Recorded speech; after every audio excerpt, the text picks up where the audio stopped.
새벽부터 정성스럽게 바느질한 겨울 이불을 손에 들고 저는 아들 내외의 신혼집 문 앞에 섰습니다. 전화를 몇 번이나 걸었지만 받지 않더군요. 혹시 잠든 건 아닐까? 걱정스러운 마음에 초인종을 누르려는 순간 문이 살짝 열려 있었습니다. 어머, 문을 열어놨네? 도둑이라도 든 건 아니겠지? 가슴이 철렁했습니다. 조심스럽게 문을 밀고 들어서는 순간 제 눈앞에 펼쳐진 광경에 온몸이 얼어붙었습니다. 거실 한복판에는 낯선 사람들이 술을 마시며 떠들고 있었고 값비싼 양주병들이 어지럽게 널려 있었습니다. 그런데 가장 충격적이었던 건 그 한가운데 화려한 옷을 입은 며느리 서아가 있었다는 거였죠. 약사라며 매일 출근한다던 며느리가 한낮에 집에서 낯선 남자들과 술판을 벌이고 있었던 겁니다. 서아야, 이게 무슨 일이니? 그 순간 하얗게 질린 며느리의 얼굴에서 저는 알았습니다. 완벽하다고 믿었던 며느리의 모든 것이 거짓이었다는 걸 말이죠. 그리고 이건 단지 시작에 불과했습니다. 며느리의 거짓말 뒤에 숨겨진 진실은 제 상상을 훨씬 뛰어넘는 악몽이었으니까요. 실제 사연을 각색한 이야기입니다. 사연 시작 전에 좋아요 한번 눌러주시고 사연 끝까지 함께 해주세요. 새벽 5시 알람이 울리기도 전에 박정혜 여사는 눈을 떴습니다. 60이 넘은 나이에도 몸에 밴 습관은 쉽게 바뀌지 않죠.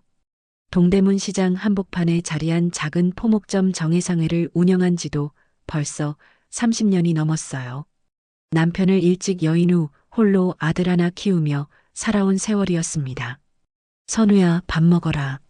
매일 아침 빼먹지 않고 걸던 전화였지만 요즘엔 통화 버튼만 눌러도 가슴이 두근거렸어요. 32살이 된 아들이 언제까지 엄마 밥상에만 의존할 수는 없는 일이었거든요. 건축가로 자리를 잡은 선우는 이제 제법 번듯한 월급을 받고 있었고 정혜 여사로서도 아들의 독립을 재촉할 때가 되었다고 생각하고 있었습니다. 그런데 지난주 일요일 선우가 뜻밖의 소식을 들고 왔어요. 엄마, 저 소개받을 사람이 생겼어요. 아들의 얼굴에 번지는 수줍은 미소를 보며 정혜 여사는 가슴이 뭉클해졌습니다. 드디어 우리 아들에게도 봄이 온 거구나 싶었죠. 선우는 평소 여자친구 하나 제대로 사귀지 못할 만큼 일에만 매달려 살았거든요. 회사에서 야근하는 날이 많아 연애할 시간도 없다며 늘 걱정만 끼쳐왔던 아들이었어요. 어떤 아가씨인데? 정혜 여사의 물음에 선우는 화난 표정으로 대답했습니다. 약사예요. 이름은 서하고 정말 착하고 똑똑한 사람이에요. 약사라니 정혜 여사는 속으로 고개를 끄덕였어요. 공부도 많이 했을 테고 무엇보다 사람을 치료하는 일을 하니 마음씨도 곱겠구나 생각했습니다. 선우가 그렇게 좋아하는 걸 보니 분명 괜찮은 아가씨일 거라는 확신이 들었죠. 한 달 후 선우는 마침내 서아를 데려왔습니다. 키가 작지도 크지도 않은 적당한 체구에 단정하게 뒤로 넘긴 머리, 그리고 언제나 상냥한 미소를 잃지 않는 모습이 첫인상부터 좋았어요. 안녕하세요, 어머니. 선우 씨에게서 어머니 이야기를 정말 많이 들었어요. 서아의 인사말에서 진정성이 느껴졌고 정혜 여사는 마음이 놓였습니다. 더욱 놀라운 것은 서아의 다음 말이었어요. 어머니, 결혼 준비는 걱정하지 마세요. 제가 그동안 모은 돈과 부모님께서 지원해 주시는 돈까지 합쳐서 2억 원 정도는 제가 준비해 올게요. 정혜 여사는 깜짝 놀랐습니다. 요즘 같은 세상에 며느리감이 스스로 결혼 자금을 준비하겠다니 이런 듬직한 아가씨가 어디 있을까 싶었죠. 무엇보다 아들에게 경제적 부담을 지우지 않으려는 그 마음가짐이 고마웠어요. 서아야, 그런 큰 돈을 내가 어떻게 준비한다는 거니? 정혜 여사의 걱정 섞인 물음에 서아는 환하게 웃으며 대답했습니다. 약국 일을 열심히 해서 모은 돈이 있고요. 부모님도 딸 결혼에는 아낌없이 지원해 주신다고 하셨어요. 선우 씨 같은 좋은 사람 만나서 정말 행복해요. 그 말을 들으며 정혜 여사는 서아의 손을 꼭 잡았어요. 이렇게 성실하고 현실적인 사고를 가진 며느리라면 아들의 앞날이 환할 거라는 생각이 들었거든요. 결혼 준비는 생각보다 순조롭게 진행되었습니다. 서아는 예식장 예약부터 신혼집 알아보기까지 모든 일을 척척 해냈어요. 정혜 여사가 끼어들 틈이 없을 정도로 완벽했죠. 어머니는 그냥 편히 계세요. 모든 건 제가 알아서 할게요. 며느리의 이런 배려에 정혜 여사는 감동받았습니다. 아들이 정말 좋은 사람을 만났구나 싶었어요. 신혼집을 보러 갔을 때의 기억은 지금도 생생합니다. 한강이 내려다 보이는 새 아파트, 깔끔하게 꾸며진 인테리어, 그리고 행복한 표정으로 집안을 구석구석 소개하는 아들 내외의 모습. 정혜 여사는 그 순간 지난 30년간의 고생이 모두 보상받는 기분이었어요. 새벽부터 밤늦게까지 포목점에서 흘린 땀방울들, 아들 학비를 마련하려고 몰래 눈물 흘렸던 밤들, 모든 것이 헛되지 않았다는 생각이 들었습니다. 결혼식 날 정혜 여사는 한복을 곱게 차려입고 아들의 인생에서 가장 중요한 순간을 지켜봤어요. 선우와 서아가 서로를 바라보며 서약하는 모습을 보니 가슴이 벅찼습니다. 드디어 우리 아들도 자신만의 가정을 꾸리게 되었구나. 이제 정혜 여사의 역할은 뒤에서 조용히 지켜보며 응원해주는 것뿐이었어요. 아들의 행복한 미소가 그녀에게는 세상 그 무엇보다 소중한 선물이었습니다. 신혼 초기의 선우 부부는 정말 보기 좋았어요. 주말마다 정혜 여사를 찾아와 안부를 묻고 맛있는 것도 사다 주곤 했거든요. 특히 서아는 어머니, 몸조리 잘하세요라며 늘 정혜 여사의 건강을 걱정해 주었습니다. 이런 며느리가 있다는 게 얼마나 고마운 일인지 정혜 여사는 매일 감사 인사를 드렸어요. 결혼한 지 반년이 지났을 무렵이었습니다. 가을바람이 제법 차가워진 어느 오후 정혜 여사는 아들 내외를 위해 특별한 것을 준비하고 있었어요. 곧 겨울이 오면 추울 텐데 시중에서 파는 이불로는 성에 차지 않았거든요. 30년 넘게 포목점을 운영하며 익힌 솜씨로 직접 겨울 이불을 만들어주고 싶었습니다. 우리 서아가 추위를 많이 타는데 이 이불이면 올겨울 따뜻하게 보낼 수 있을 거야. 정혜 여사는 며느리 생각을 하며 정성스럽게 바느질을 했어요. 한 땀 한 땀 바느질할 때마다 아들 내외의 행복한 모습이 떠올랐습니다. 요즘 들어 선우는 전화할 때마다 목소리가 밝았고 서아 역시 가끔 안부 전화를 걸어와 어머니 건강하시죠? 라며 따뜻하게 인사를 건넸거든요. 이불이 완성되자 정혜 여사는 바로 아들 내외에게 연락을 했습니다. 선우야, 엄마가 이불을 만들어줬는데 지금 가져다 줘도 될까? 하지만 전화는 받지 않았어요. 서아의 전화도 마찬가지였죠. 바쁜 모양이네. 그래도 이불은 미리 가져다 놔야 하는데. 정혜 여사는 혼자 중얼거리며 큰 보따리를 들고 아들의 집으로 향했습니다. 아파트 단지에 도착해서도 계속 전화를 걸어봤지만 여전히 받지 않았어요. 어쩌지 집에 있긴 한 건가? 정혜 여사는 망설였습니다. 혹시 잠을 자고 있거나 둘만의 시간을 보내고 있을지도 모르는 일이었거든요. 신혼부부의 사생활을 방해하고 싶지는 않았지만 그렇다고 무거운 이불을 들고 다시 집으로 돌아가기도 아까웠어요. 엘리베이터를 타고 올라가면서도 정혜 여사는 계속 고민했습니다. 문 앞에 놔두고 갈까? 아니면 조금 더 기다려볼까? 아들 집 문 앞에 도착했을 때 뜻밖의 상황이 벌어졌어요. 현관문이 살짝 열려 있었던 거죠. 어머, 문을 열어놨네? 혹시 도둑이라도 든 건 아니겠지? 정혜 여사의 가슴이 철렁했습니다. 걱정스러운 마음에 조심스럽게 문을 밀고 들어서는 순간 정혜 여사는 눈앞의 광경에 말문이 막혔어요. 거실에서 낯선 사람들 서너 명이 술을 마시며 시끄럽게 떠들고 있었거든요. 값비싸 보이는 양주병들이 테이블 위에 어지럽게 널려 있었고 고급 안주들도 가득했습니다. 그런데 가장 충격적인 건 그 한복판에 며느리 서아가 있다는 사실이었어요. 서아는 평소 정혜 여사 앞에서 보여주던 단정한 모습과는 전혀 달랐습니다. 화려한 원피스를 입고 진한 화장을 한 채 낯선 남자들과 함께 웃고 떠들고 있었어요. 이게 무슨 일이야? 정혜 여사는 한동안 그 자리에 서서 상황을 이해하려 애썼지만 도무지 납득이 되지 않았습니다. 어머니, 정혜 여사를 발견한 서아의 얼굴이 순간 하얗게 질렸어요. 함께 있던 사람들도 갑작스러운 상황에 당황한 기색이 역력했죠. 어떻게 여기에? 서아는 말을 제대로 잇지 못했습니다. 평소의 침착함은 온데간데였고 눈동자만 이리저리 흔들리고 있었어요. 서아야, 이게 대체 무슨 일이니? 정혜 여사의 목소리에는 당황스러움과 실망이 섞여 있었습니다. 약국 일은? 너 지금 약국에서 일하고 있는 거 아니었니?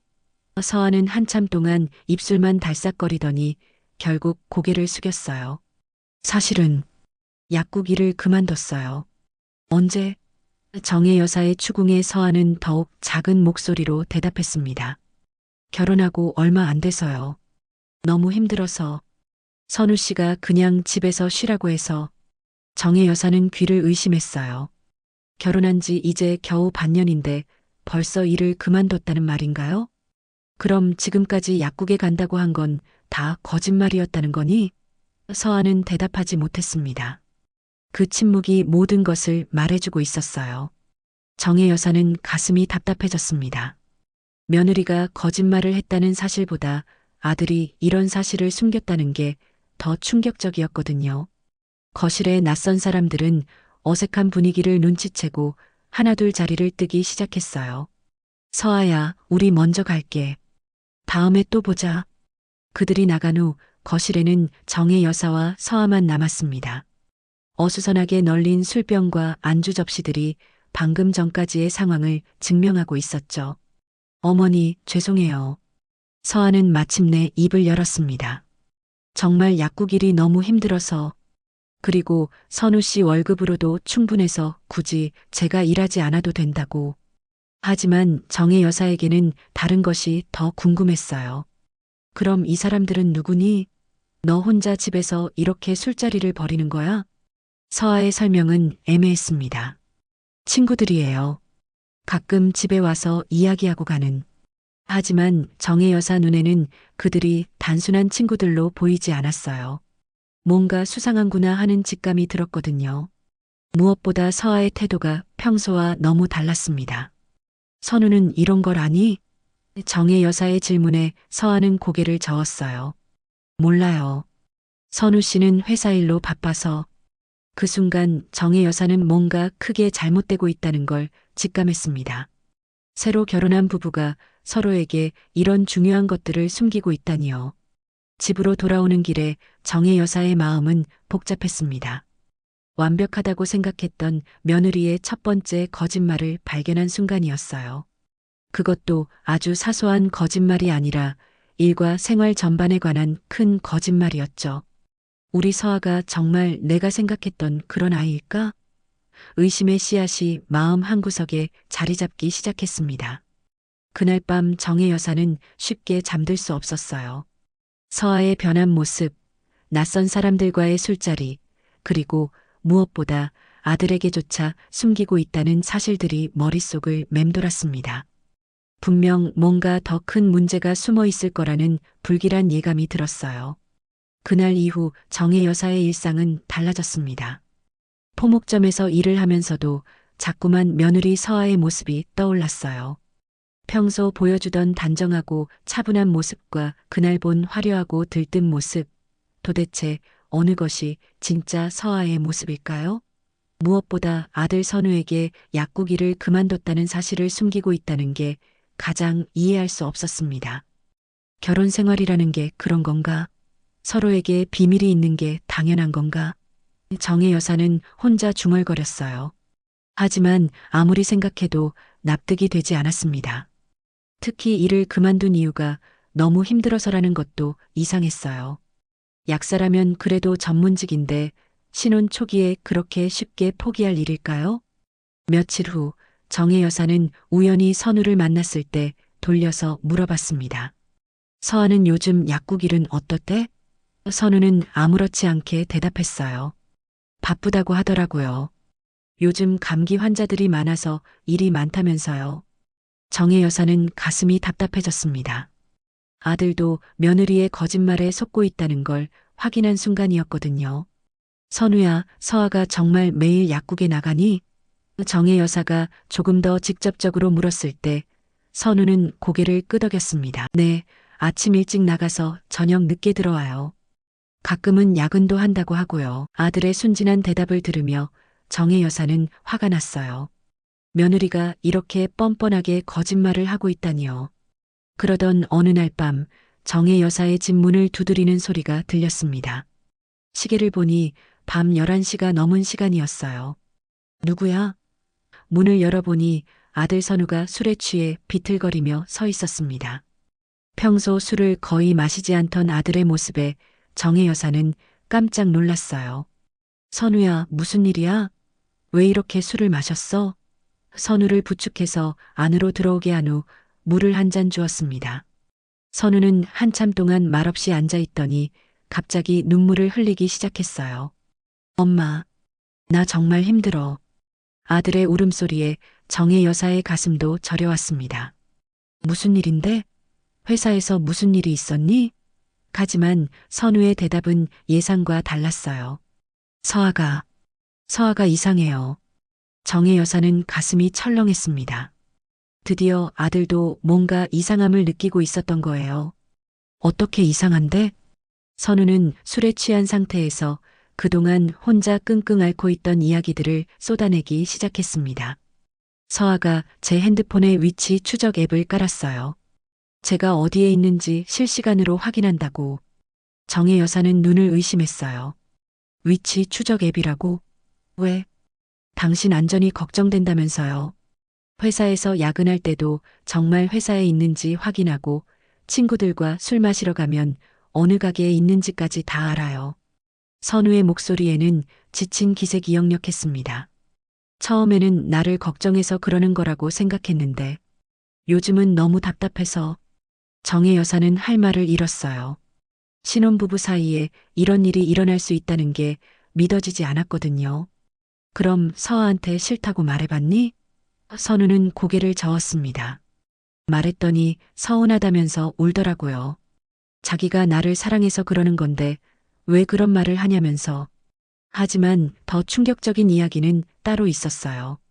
그리고 처가에서 자꾸 돈을 달라고 해요. 선우의 고백에 정혜 여사는 귀를 의심했습니다. 돈을 달라고? 얼마나? 지난달에 100만 원, 이번 달에 200만 원. 서아 아버지 사업이 어렵다면서 잠깐만 빌려달라고 해요. 잠깐만 빌려달라고? 정혜 여사의 목소리에 분노가 섞였어요. 그럼 갚겠다는 말은 하던? 선우는 힘없이 고개를 끄덕였습니다. 사업이 안정되면 이자까지 쳐서 갚겠다고. 서아도 미안하다면서 눈물을 흘리더라고요. 정혜 여사는 상황이 생각보다 심각하다는 걸 깨달았어요. 단순히 며느리가 일을 그만둔 정도의 문제가 아니었습니다. 아들을 감시하고 처가에서는 돈을 뜯어내고 있었던 거죠. 선우야, 너 지금 결혼한 지 몇 달 안 됐는데 벌써 300만 원을 빌려줬다고? 네. 그런데 서아가 너무 미안해해서 거절할 수가 없었어요. 결혼 초에 처가와 사이가 나빠지면 안 될 것 같아서. 아들의 순진한 생각에 정혜 여사는 한숨이 나왔어요. 세상 물정을 모르는 아들이 완전히 이용당하고 있는 상황이었습니다. 그런데 왜 엄마한테는 말 안 했어? 정혜 여사의 질문에 선우는 고개를 숙였습니다. 서아가 어머니한테는 말하지 말라고 했어요. 어머니가 걱정하실까 봐서라면서. 그리고 곧 다 해결될 거라고 했고요. 정혜 여사는 이제야 전체적인 상황이 보이기 시작했어요. 며느리 서하는 일도 하지 않으면서 아들에게는 거짓말을 하고 아들을 감시하며 처가에서는 돈을 요구하고 있었습니다. 그리고 이 모든 것을 시어머니에게는 숨기라고 했던 거죠.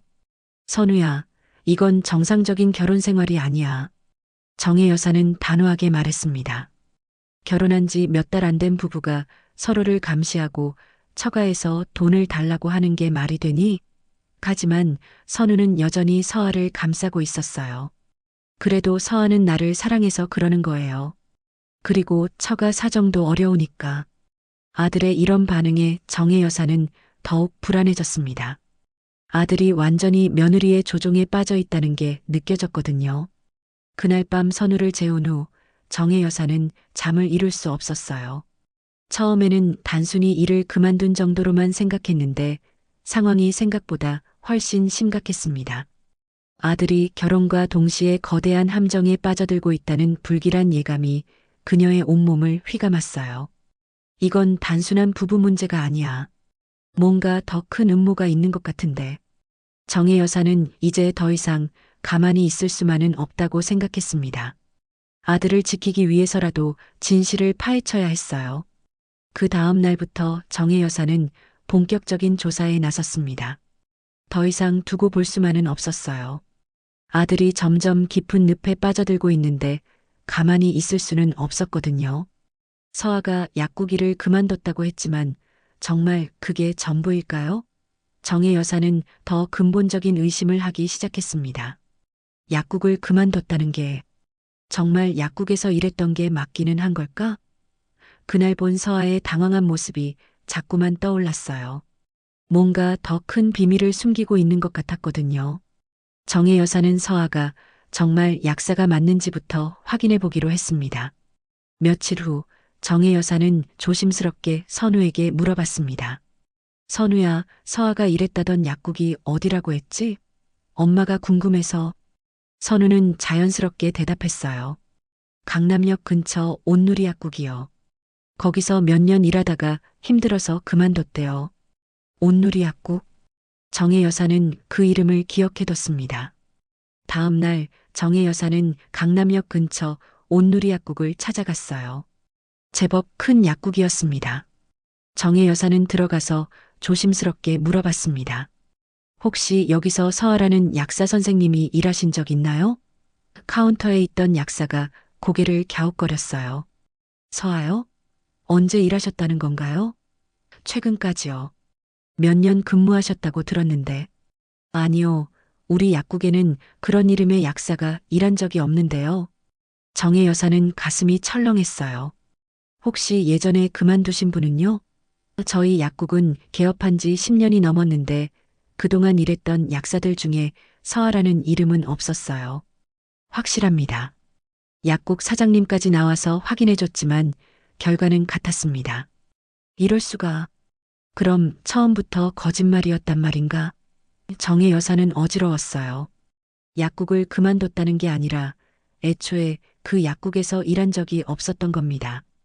혹시 약국 이름을 잘못 들었나 싶어 강남역 근처 다른 약국들도 찾아다녔습니다.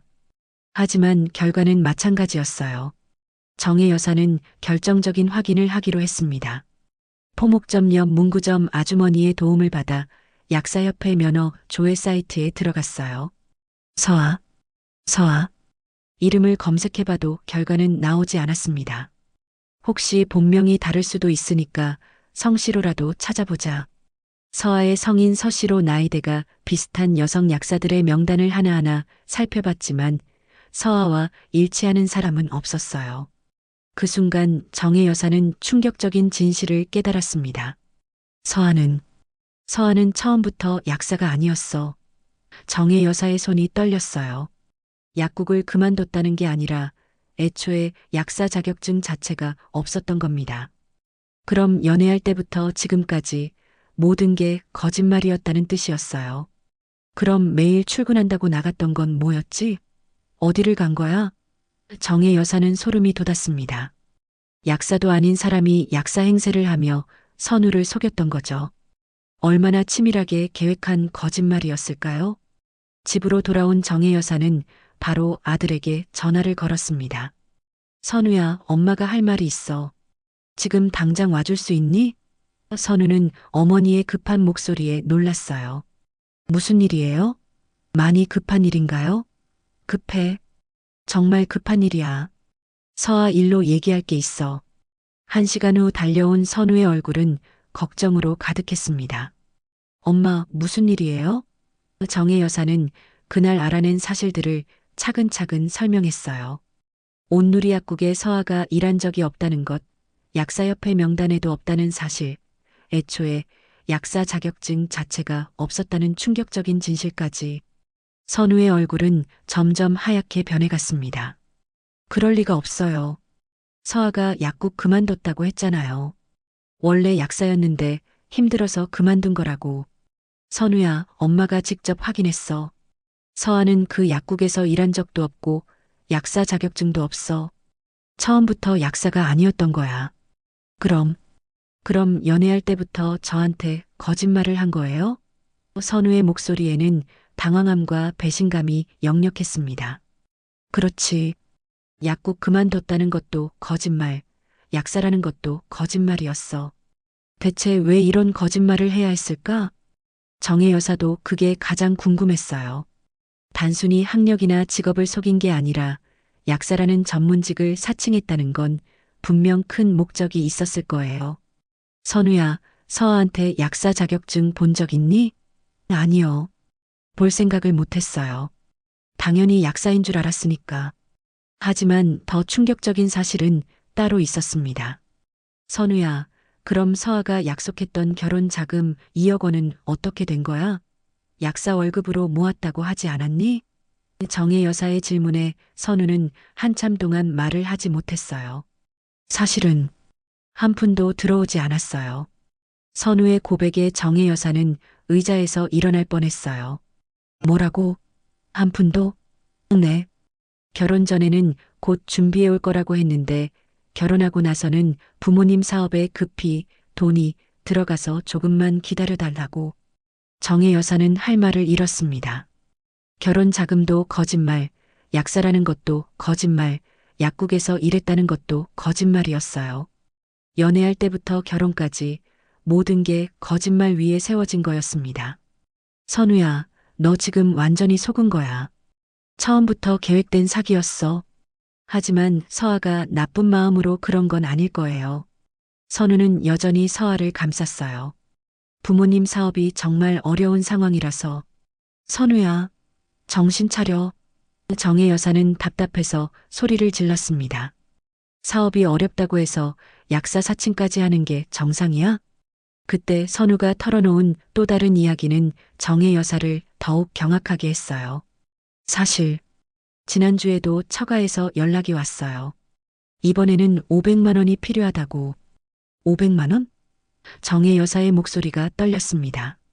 그럼 지금까지 총 얼마나 줬다는 거야? 800만 원 정도요.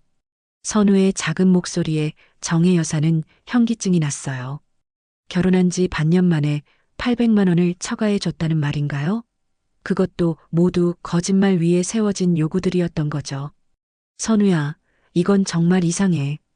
보통 처가에서 이런 식으로 돈을 요구하지 않아. 정혜 여사는 아들을 설득하려 애썼지만 선우는 여전히 현실을 받아들이지 못했어요. 곧 갚겠다고 했어요. 사업이 안정되면. 그 순간 정혜 여사는 며느리 서아가 단순한 거짓말쟁이가 아니라는 걸 직감했습니다. 체계적이고 계획적으로 아들을 속이고 있었던 거예요.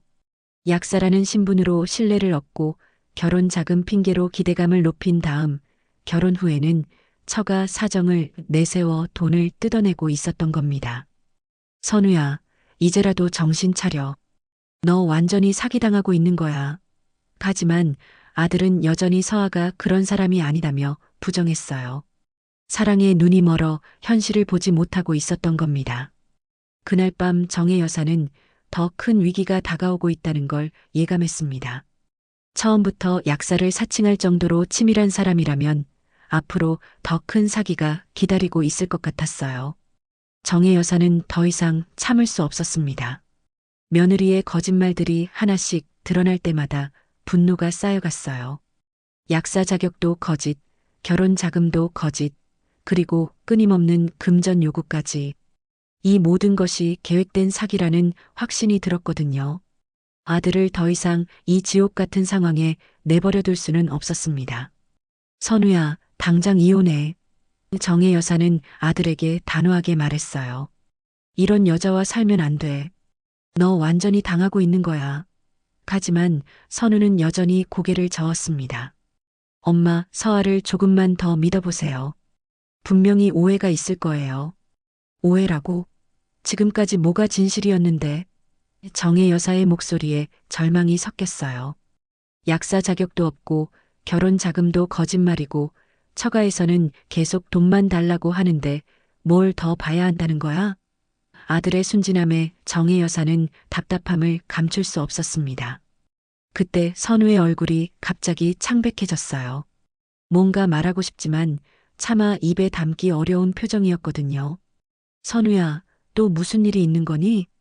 정혜 여사는 불안한 마음으로 물었습니다.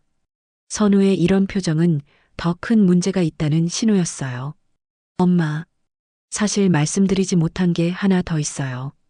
선우의 목소리가 떨렸습니다. 정혜 여사는 가슴이 철렁했어요.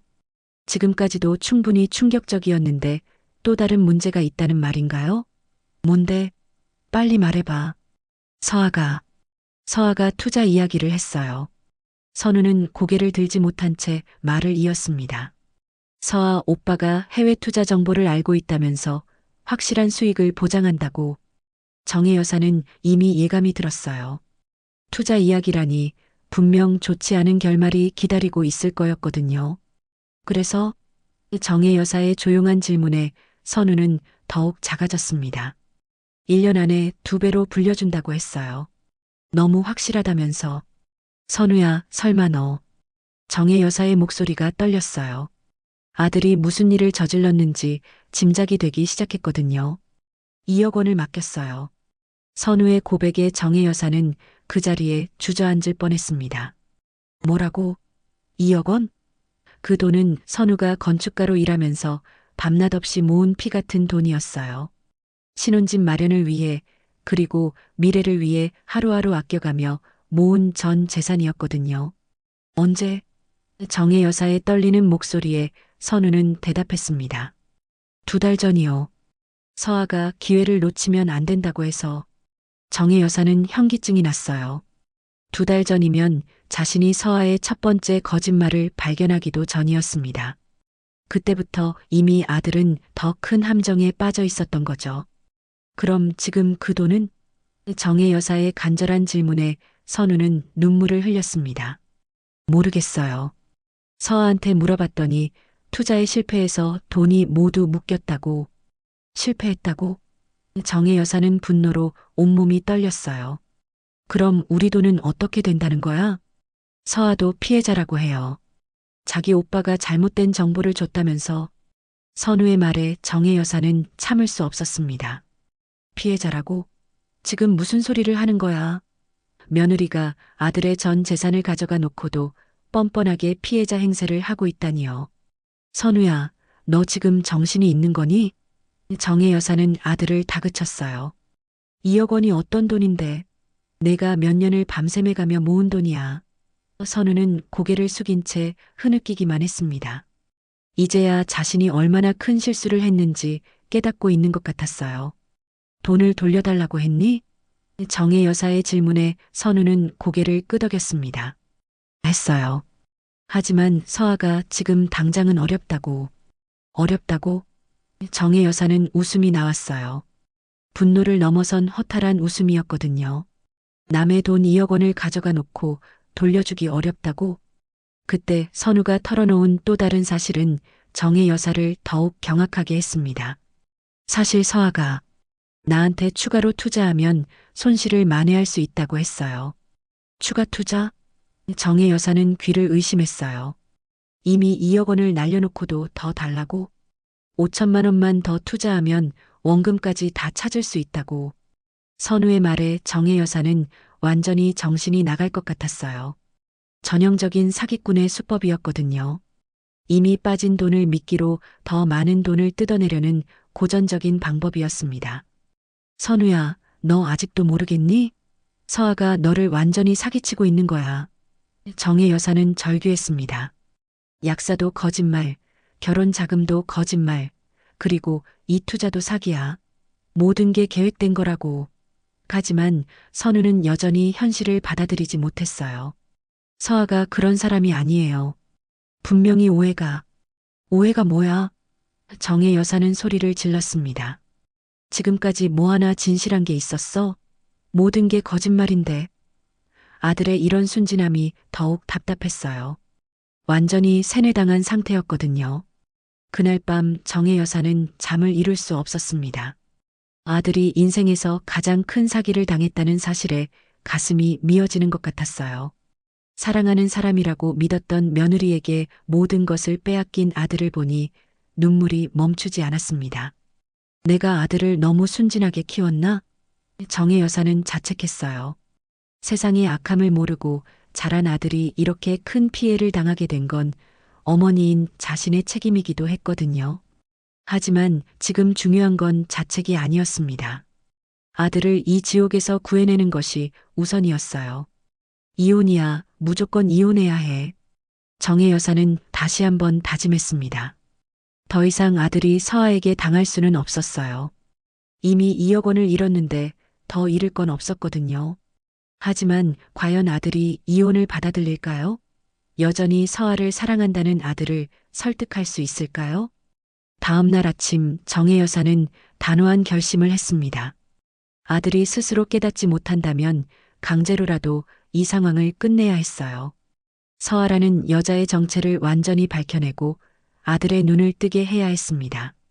정혜 여사의 강력한 설득 끝에 선우는 마침내 이혼을 결심했습니다. 하지만 그 과정은 생각보다 훨씬 험난했어요. 서아는 이혼을 거부했고 결국 법정에서 해결해야 할 상황이 되었거든요.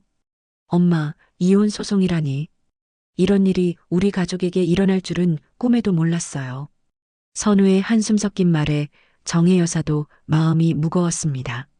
변호사 사무실에서 상담을 받을 때 변호사는 냉정하게 현실을 알려줬어요. 사기 혐의를 입증하기가 쉽지 않을 것 같습니다. 부부간에 금전거래가 있었다고 해서 무조건 사기로 볼 수는 없거든요. 정혜 여사는 답답했습니다. 하지만 약사 자격도 거짓말이고 결혼 자금도 거짓말이었잖아요. 그런 거짓말들이 사기를 구성한다는 걸 법정에서 증명해야 합니다. 변호사의 말에 선우는 고개를 떨어뜨렸어요. 증거가 부족하다는 말씀인가요? 그렇습니다. 특히 투자 관련해서는 서면 계약서나 확실한 증거가 있어야 하는데 변호사는 고개를 저었습니다. 정혜 여사는 분했어요. 그럼 당하고도 가만히 있으라는 말인가요?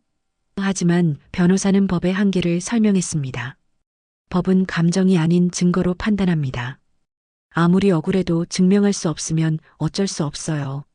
그 말을 들으며 정혜 여사는 세상의 냉혹함을 다시 한번 느꼈습니다. 첫 번째 재판날 법정은 정혜 여사가 상상했던 것보다 훨씬 차가웠어요. 서아는 깔끔한 정장을 입고 나타났는데 마치 피해자인 것처럼 행동했거든요. 재판장님, 저는 남편을 진심으로 사랑했습니다. 하지만 시어머니께서 저를 못마땅하게 여기셔서 서아의 눈에서 눈물이 흘렀습니다. 저희 가족이 경제적으로 어려워서 남편에게 도움을 요청한 건 사실입니다. 하지만 그건 사기가 아니라 가족 간의 도움이었어요. 서아의 변명을 들으며 정혜 여사는 분노가 치밀었습니다. 뻔뻔하게 거짓말을 하고 있었거든요. 더욱 충격적인 것은 서아 측에서 제출한 증거였어요. 재판장님, 이것은 남편이 저희 가족에게 돈을 빌려준다는 차용증입니다. 서아의 변호사가 제출한 서류를 보며 선우는 깜짝 놀랐습니다. 저는 그런 차용증에 서명한 적이 없는데요. 하지만 차용증에는 분명히 선우의 서명이 있었어요. 필적 감정을 의뢰했지만 결과는 실망스러웠습니다. 위조 흔적을 찾을 수 없습니다. 감정사의 말에 정혜 여사는 어이가 없었어요. 서아가 얼마나 치밀하게 준비했는지 알 수 있었거든요. 재판장님, 투자금 2억 원도 마찬가지입니다. 서아의 변호사는 계속해서 주장했어요. 이것은 투자가 아니라 남편이 처가에 진 빚을 갚은 것입니다. 그들은 결혼 전부터 선우가 서아 가족에게 돈을 빌렸다는 허위 증거까지 만들어 놨었어요. 선우는 법정에서 필사적으로 항변했습니다. 재판장님, 저는 그런 돈을 빌린 적이 없습니다. 투자라고 해서 맡긴 돈이에요. 하지만 서아 측은 교묘하게 준비된 증거들을 계속 제출했어요. 가짜 영수증, 조작된 통장 내역, 그리고 증인이라며 나온 서아의 가족들까지. 우리 사위가 정말 좋은 사람이에요. 우리 가족이 어려울 때 흔쾌히 도와줬거든요. 서아의 어머니가 증인석에서 거짓 증언을 했습니다. 정혜 여사는 그 모든 게 연극 같다는 생각이 들었어요. 이들은 처음부터 이런 상황을 대비해서 증거들을 조작해놨던 거죠. 재판이 진행될수록 상황은 불리해졌습니다. 서아는 약사 자격에 대해서도 교묘하게 변명했어요. 처음에는 약사가 되고 싶어서 그렇게 말했지만 실제로는 약사 자격을 따지 못했어요. 하지만 남편을 속이려던 건 아니었습니다. 이런 식으로 모든 거짓말을 작은 과장 정도로 축소시켰어요. 정혜 여사는 법정에서 증언할 때 분노를 감추기 어려웠습니다. 재판장님, 이 여자는 처음부터 우리 아들을 속였습니다. 약사라는 것도 거짓말, 결혼 자금도 거짓말이었어요. 하지만 재판부는 차가웠어요. 감정적인 추측이 아닌 객관적인 증거를 제시해 주세요. 선우도 마찬가지였습니다. 서아가 저를 감시했어요. 위치 추적 앱까지 깔았다고요. 하지만 서아는 눈물을 흘리며 반박했습니다. 남편의 안전이 걱정되어서 그랬어요. 사랑하는 마음에서 한 일인데. 재판부는 이것도 부부간의 사소한 문제로 치부했어요. 몇 차례 재판을 거쳐 나온 판결은 충격적이었습니다. 원고의 주장을 받아들이기 어렵습니다. 피고에게 사기 의도가 있었다고 보기 힘들며 부부간의 금전거래는 정상적인 것으로 판단됩니다. 재판장의 말에 정혜 여사는 무너져 내렸어요. 더욱 참담한 것은 재산 분할 판결이었습니다. 혼인 기간 중 취득한 재산에 대해서는 피고도 분할권이 있습니다. 이미 2억 원을 잃었는데도 서아에게 재산의 일부를 나눠줘야 한다는 말이었어요. 정혜 여사는 이해할 수 없었습니다. 법정을 나오면서 선우는 완전히 넋이 나간 상태였어요. 엄마, 저는 정말 바보예요. 어떻게 이런 일이. 아들의 한탄을 들으며 정혜 여사는 복잡한 감정에 휩싸였습니다. 분노, 실망, 그리고 깊은 자책감이 한꺼번에 몰려왔어요. 내가 선우를 너무 순진하게 키웠구나. 정혜 여사는 처음으로 자신을 돌아봤습니다. 아들을 세상의 험함으로부터 보호하려고만 했지 스스로 판단하고 대처할 능력을 길러주지 못했던 거예요. 온실 속 화초처럼 키운 결과가 이런 참담한 결말이었습니다. 하지만 동시에 정혜 여사는 다른 깨달음도 얻었어요. 이 시련을 통해 아들이 세상의 냉혹함을 배우고 더 강해질 수 있을 거라는 희망 말이에요. 선우야, 이번 일을 교훈 삼아 더 단단한 사람이 되어야 해. 정혜 여사는 아들의 어깨를 두드리며 말했습니다. 법적으로는 모든 것을 잃었지만 역설적으로 정혜 여사는 더 중요한 것을 얻었어요. 아들을 독립된 인격체로 바라보고 그의 성장을 믿는 마음이었습니다. 이제 더 이상 과보호하지 않고 아들이 스스로 일어설 수 있도록 옆에서 지켜봐 주기로 했어요. 법정에서 돌아온 후 며칠 동안 선우는 완전히 넋이 나간 상태였습니다. 집에서 하루 종일 멍하니 앉아있기만 했어요. 회사에도 나가지 않고 밥도 제대로 먹지 않았거든요. 정혜 여사는 그런 아들을 보며 가슴이 아팠지만 동시에 답답하기도 했습니다. 이럴 때가 아니었어요. 선우야, 언제까지 이러고 있을 거니? 정혜 여사가 조심스럽게 말을 꺼냈지만 선우는 대답하지 않았어요. 그저 허공을 바라보며 한숨만 쉬고 있었습니다. 내 인생이 완전히 망가졌어요. 이제 뭘 해야 할지 모르겠어요. 선우의 절망적인 목소리에 정혜 여사는 더 이상 참을 수 없었습니다. 그날 밤 정혜 여사는 더 이상 아들을 달래주지 않기로 결심했어요. 이미 충분히 위로해줬지만 아들은 여전히 현실을 받아들이지 못하고 있었거든요. 때로는 독한 말이 필요한 법이었습니다. 선우야, 그만 일어나. 정혜 여사의 단호한 목소리에 선우가 고개를 들었어요. 엄마, 저는 정말. 그만해. 정혜 여사가 아들의 말을 끊었습니다.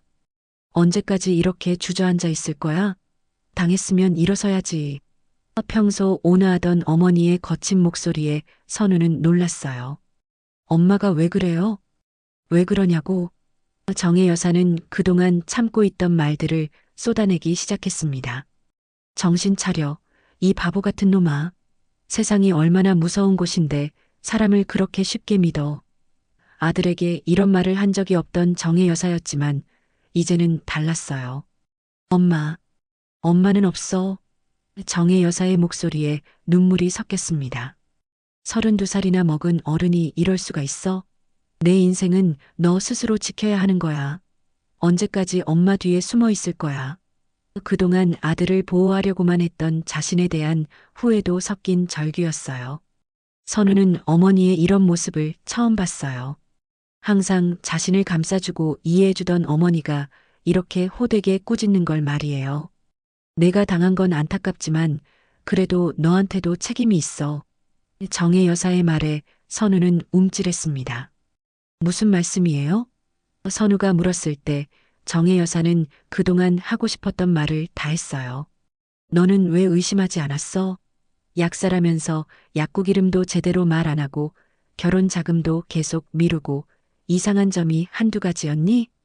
아들의 순진함이 답답했던 정혜 여사는 목소리를 높였습니다.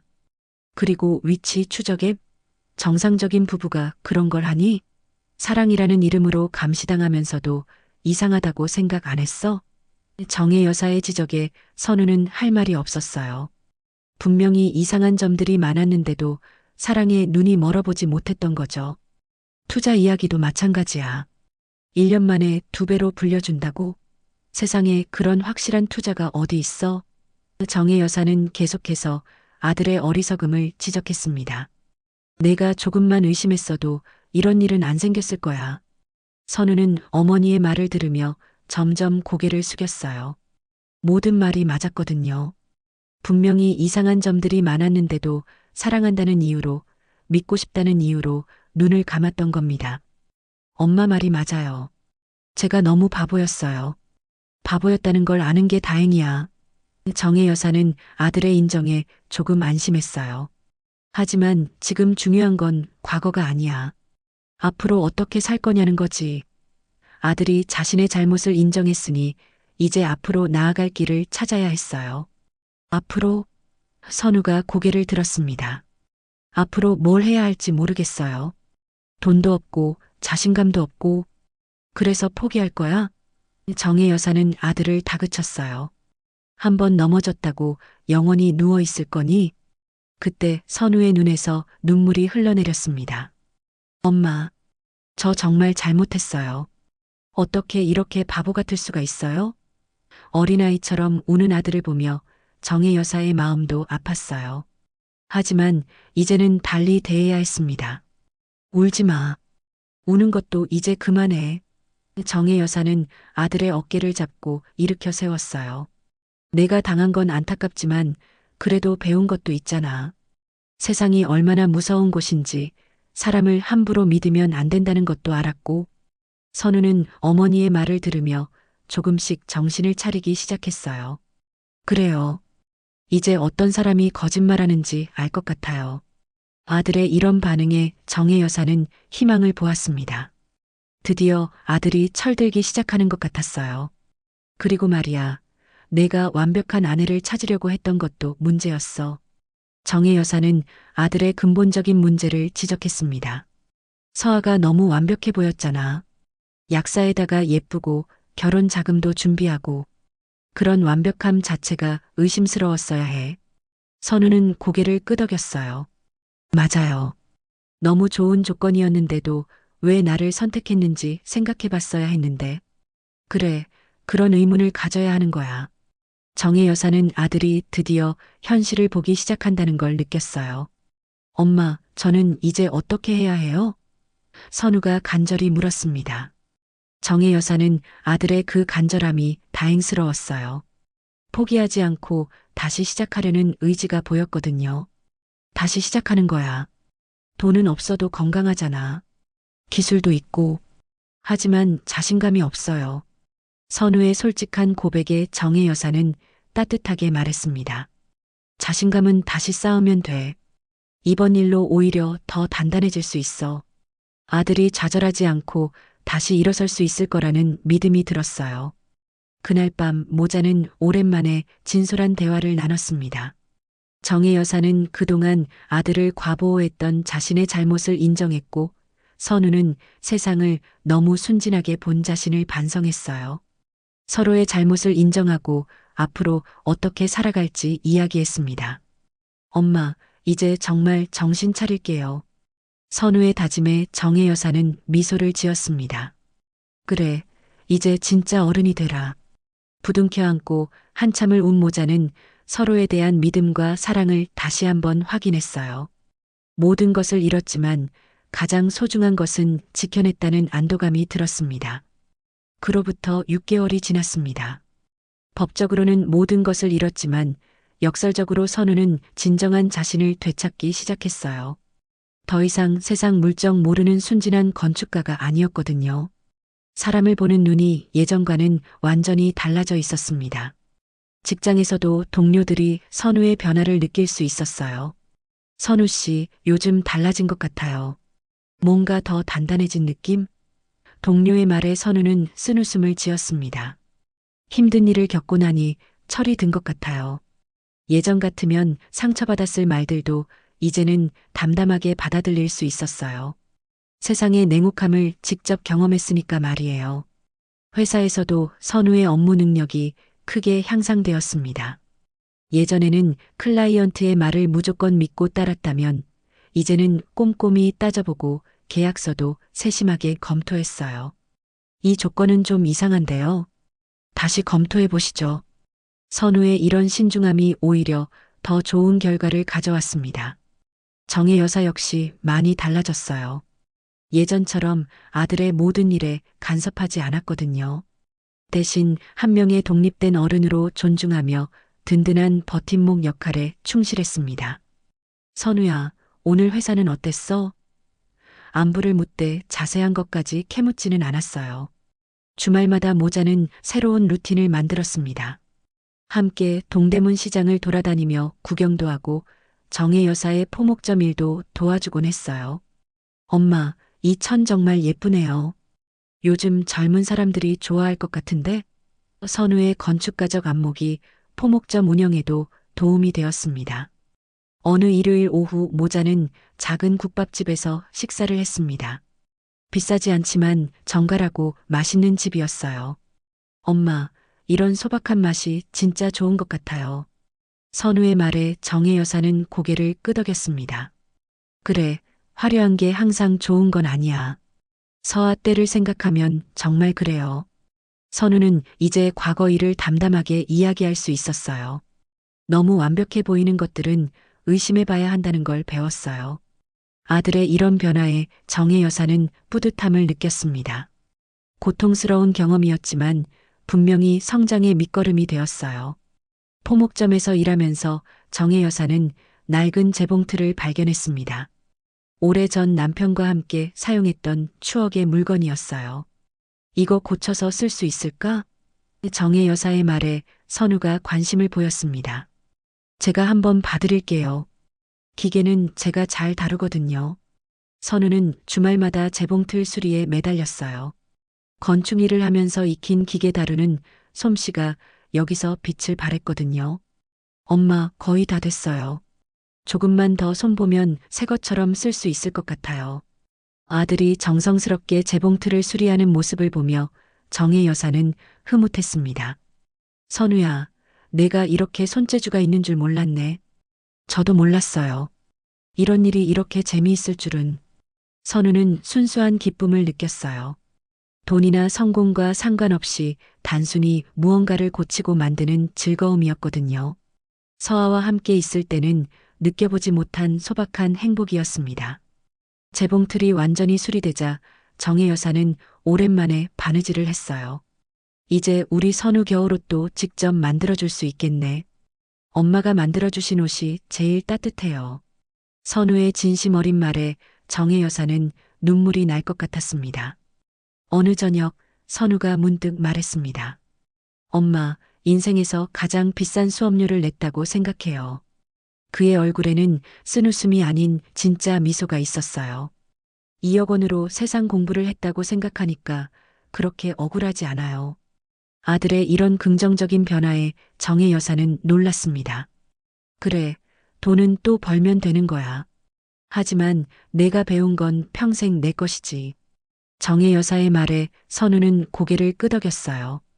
이제는 어떤 사기꾼이 와도 속지 않을 자신 있어요. 아들의 당당한 모습에서 진정한 어른으로 성장했다는 걸 느낄 수 있었습니다. 회사에서도 선우는 새로운 기회를 잡았어요. 신중하고 꼼꼼해진 그의 업무 스타일이 인정받아 중요한 프로젝트를 맡게 된 거죠. 선우 씨, 이번 프로젝트 성공하면 승진도 가능할 것 같은데요. 상사의 말에 선우는 침착하게 대답했습니다. 최선을 다해보겠습니다. 예전 같으면 승진 소식에 들떠 있었겠지만 이제는 달랐어요. 성공도 중요하지만 과정에서 올바르게 행동하는 것이 더 중요하다는 걸 깨달았거든요. 엄마, 요즘 일이 정말 재미있어요. 예전에는 결과만 중요했는데 이제는 과정도 즐길 수 있게 됐어요.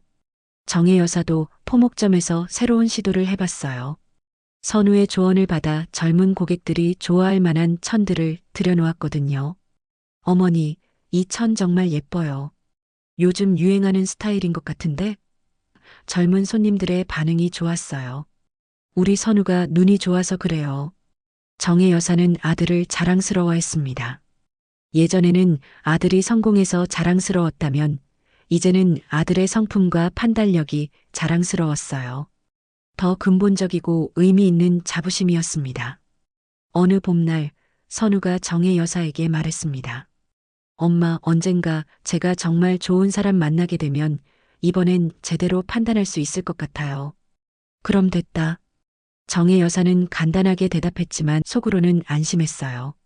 아들이 이제 스스로 옳고 그름을 구별할 수 있게 되었다는 뜻이었거든요. 하지만 서두르지 않을 거예요. 충분히 알아본 다음에 결정하겠어요. 선우의 신중한 태도에 정혜 여사는 만족했습니다. 이제 더 이상 걱정할 필요가 없겠다는 생각이 들었어요. 아들이 진짜 어른이 된 것 같았거든요. 그날 저녁 두 사람은 재봉틀 앞에 나란히 앉았어요. 정혜 여사는 바느질을 하고 선우는 옆에서 시를 정리해 주었습니다. 특별할 것 없는 평범한 일상이었지만 그 어떤 화려한 순간보다 소중했어요. 엄마, 이런 시간이 진짜 행복인 것 같아요. 선우의 조용한 말에 정혜 여사는 미소를 지었습니다. 폐허가 된 삶 위에서 모자는 서로의 상처를 보듬으며 더 단단해졌고 진정한 행복이 무엇인지 깨달았어요. 돈이나 성공보다 소중한 것들을 발견한 것이죠. 창밖으로는 따뜻한 봄바람이 불어왔고 두 사람의 마음에도 조용한 희망의 씨앗이 자라고 있었습니다. 여러분, 박정혜 여사와 선우의 이야기를 끝까지 들어주셔서 감사합니다. 2억 원이라는 큰 돈을 잃었지만 역설적으로 두 사람은 더 소중한 것을 얻었습니다. 세상을 보는 눈, 사람을 판단하는 지혜, 그리고 무엇보다 서로에 대한 더 깊은 사랑과 신뢰를 되찾았죠. 정혜 여사는 이제 아들을 과보호하지 않습니다. 선우도 더 이상 세상 물정 모르는 순진한 청년이 아닙니다. 폐허가 된 삶 위에서 두 사람은 진짜 어른으로 성장했습니다. 혹시 여러분도 주변에 너무 완벽해 보이는 사람이 있다면 한 번쯤 의심해 보세요. 세상에 공짜는 없고 너무 좋은 조건에는 반드시 이유가 있습니다. 그리고 가장 중요한 건 아무리 힘들어도 사랑하는 가족이 함께라면 다시 일어설 수 있다는 거예요. 돈은 잃어도 사람은 지켜야 합니다. 이 이야기가 여러분께 조금이나마 위로와 교훈이 되었기를 바랍니다. 이 영상이 도움이 되셨다면 좋아요와 구독 부탁드립니다. 여러분의 작은 클릭 하나가 더 좋은 이야기를 만드는 큰 힘이 됩니다. 그리고 댓글로 여러분의 생각을 나눠주세요. 나라면 어떻게 했을까? 함께 이야기 나누고 싶습니다. 다음에도 우리 시니어 세대가 공감할 수 있는 진솔한 이야기로 찾아뵙겠습니다. 감사합니다.